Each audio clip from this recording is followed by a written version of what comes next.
આગળ સમાચારમાં વાત કરીએ તો દ્વારકામાં નશાનો પર્દાફાશ થયો છે તો મહત્વપૂર્ણ સમાચાર સામે આવ્યા છે દ્વારકાથી, જેમાં નશાના નેટવર્કનો પર્દાફાશ થયો છે। નશાકારક ગોળીઓ સાથે બે શખ્સોની અટકાયત કરી લેવામાં આવી છે, જેમાં જામખંભાળિયામાં 500 નશાકારક ગોળીઓ જપ્ત કરવામાં આવી છે। બે આરોપીની અટકાયત કરવામાં આવી છે અને કાયદેસરની કાર્યવાહી હાથ ધરાઈ છે।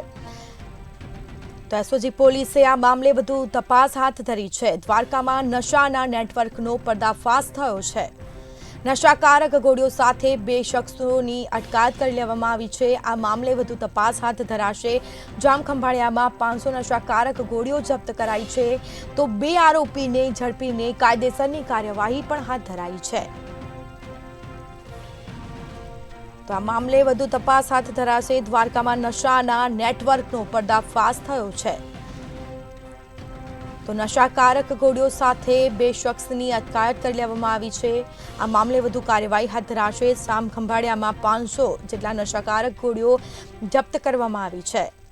બે આરોપીની પણ અટકાયત કરી લેવામાં આવી છે। એસઓજી દ્વારા કાયદેસરની કાર્યવાહી પણ હાથ ધરાશે। તો દ્વારકામાં નશાના નેટવર્કનો પર્દાફાશ થયો છે। બે આરોપીની અટકાયત કરી લેવામાં આવી છે। કાયદેસરની કાર્યવાહી પણ હાથ ધરાશે। જામખંભાળિયામાં 500 જેટલા નશાકારક ગોળીઓ ઝડપાઈ હતી।